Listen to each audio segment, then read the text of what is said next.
umikot ako, may nakita akong foreigner dito. Tapos, sabi niya homeless. I'm hungry, I'm broken. Please help transfer change.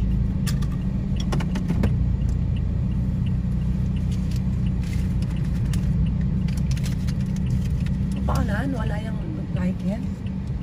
Hindi pa ako na yan.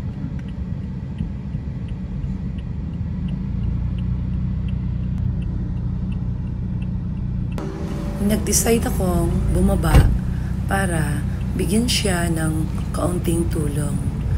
Pero nagtanong ako sa kanya kung bakit nandito siya sa Pilipinas at kung bakit naghihingi siya ng tulong.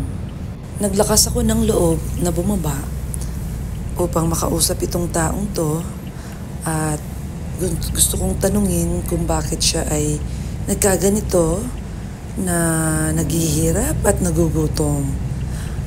Ayon sa pag-uusap namin diyan, tinanong ko kung taga saan siya. Sabi niya ay from Switzerland. Madali lang kaming nag-usap diyan. Tinanong ko kung saan siya nakatira dito sa Pilipinas. Ang sabi niya ay taga Lacandula daw. Yung araw na yan, nagmamadali ako at meron akong nilalakad.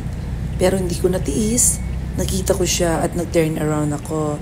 Kasi wondering lang naman ako kung bakit nagkaganito itong foreigner na ito.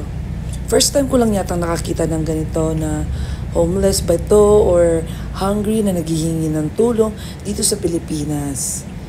At syempre, hindi normal sa akin itong makakita ka ng foreigner dito sa Pilipinas na meron siyang sign na ganyan. Merong reason kung bakit ito naghirap. Ang sabi ko sa kanya, babalikan ko siya later para kausapin siyang muli. Ayan, binigyan ko siya ng tulong. Sabi ko, malaking tulong ito sa kanya. Sabi naman niya, maraming salamat.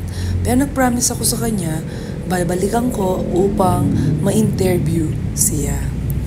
At malay mo, mayroong gustong tumulong sa kanya at ako lang ang gabay. Malalaman natin sa muling pag-uusap namin at sana matiyempohan ko siya muli. Alam ko mukha pa rin siyang bata, pwede pa siya magtrabaho, pero wondering lang po tayo.